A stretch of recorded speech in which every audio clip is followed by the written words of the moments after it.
Guys, Chris, Bee Bustin', Life Sweet Honey Farms. It's the end of the week. It's Friday afternoon after work, and we've been getting a lot of questions from just about everybody about honey, some of the work that we do, when we do it, how we do it, why we do it.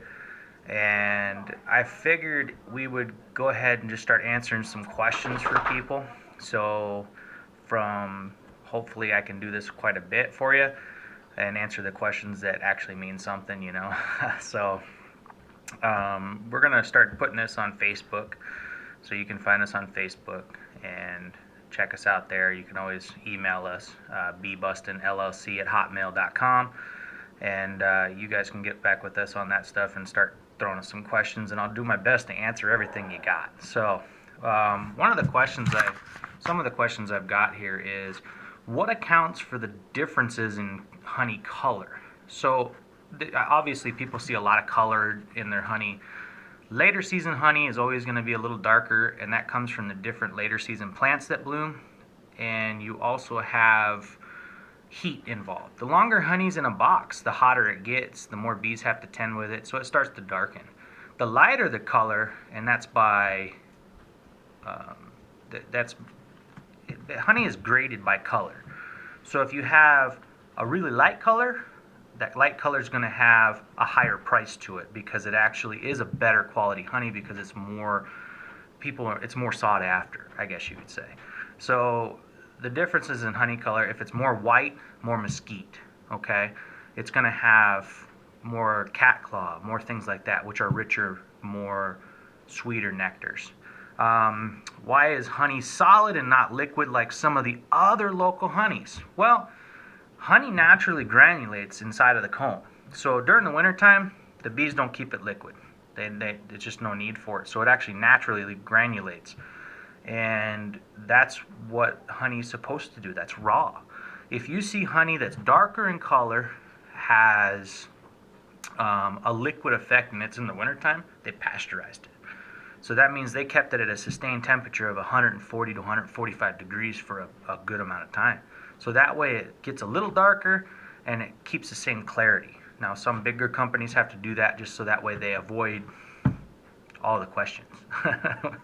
So why is it important to buy local honey? Isn't it okay to use a fancy honey from Whole Foods? There's nothing wrong with honey from Whole Foods if you like honey from Whole Foods. Supporting a local beekeeper, it should be first and foremost, because we only sell, as combined beekeepers, we only sell so much honey in the United States that's actually produced in the United States. So the number one thing everybody should be looking at is buying from somebody local. Now if they're a beekeeper, even better. Knowing they're a beekeeper, getting the answers of where their hives are, that's always huge. So, that's one of the other questions, too, that we have on here. Where are your hives located? Our hives are located anywhere from Arivaca off of 286 all the way up to Marana. We have the option of renting property from the state trust land, which the state helps us beekeepers out. They give us an acre of land per 2 square miles. Unless you're the same beekeeper, then you can have them a little closer. But bees will actually fly up to, well, mainly 2 square miles if the food's plentiful, but if it's not, they can fly up to 4 square miles. So that's kind of a big thing too. So we have hives all the way out through the desert, but we catch all of our hives in the city of Tucson in our live removal traps. So it's where we work, it's where we live. I live in Picture Rocks. I'm a local. I've been born and raised in Tucson, so this is what we do. So we are true local beekeepers. What is the relationship between honey and allergies? Well, honeybees are always constantly picking up pollen off of flowers. It's always going to get mixed into their honey throughout the process. But a lot of times what will happen is honeybees will actually put pollen inside of the actual cells that are close to the honey, that when we uncap it, it naturally will get into the honey, which is not a bad thing. It's a good thing.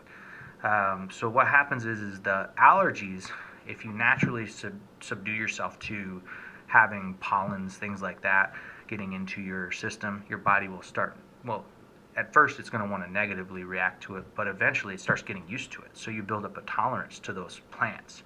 So if you eat honey that has that raw factor to it, like what we at Life Sweet Honey Farms produce, you're going to have a better chance of getting some allergy relief. That's always good. And then one of the other things that we have here as a question is, how much work is involved in keeping bees, and can the average person have hives in their backyard?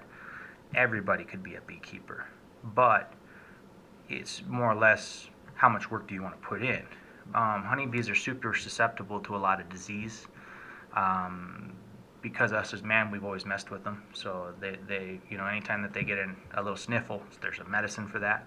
We try to not do that. We deal with the hybridized, Africanized honeybees that we catch. I change their queens, make them a little bit more tolerable, so that way they work for us, and they're easier to work through without them trying to kill us. So keeping bees is really hard work. Every time that we pick up a box, it's heavy. It's going to have 80 pounds in it. That's a lot of weight. So it does take a little bit of effort, but people can be beekeepers. In southern Arizona, it's a little harder, because if they decide that they want to swarm, your virgin queen's going to end up going out and mating. And if she mates with the local drones, which are the male bees that only come out in certain times of year, what's going to happen is they're going to actually mate with an Africanized DNA, basically. Their genetics are going to change. So people have to be really cognizant of that, because next thing you know, you go into your hive and it's really grumpy, and they're wondering why, because they changed. So, but everybody can be a beekeeper. It's just, like I say, it's a lot more work involved in it, and you have to study a lot of it. So us as commercial guys, we have hundreds and hundreds of hives. We'll probably be over 1,200 colonies of bees by this next year. So I mean, it does take a lot of work, and it has to be a full-time job, in my opinion. But you can get some pretty good benefits out of having bees in your backyard. And if you you could always call us and ask us questions. We'd be glad to help you out. You can't just have one, though. I mean, you can, but it's kind of a pain. You always have to order queens. If you lose a queen, you can't make another queen. You don't have brood, so you can.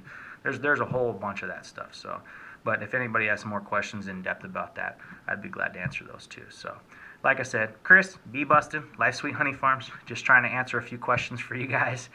So if anybody has any questions, beebustinllc@hotmail.com. Give us a call, give us an email, give us a call.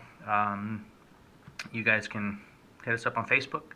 And what my lovely wife in the office will do is she'll put together a list of questions that people have, and I'll do my best to answer any of those questions. So you guys have a good Friday evening, a good weekend, and we'll talk to you next week. Thanks a lot.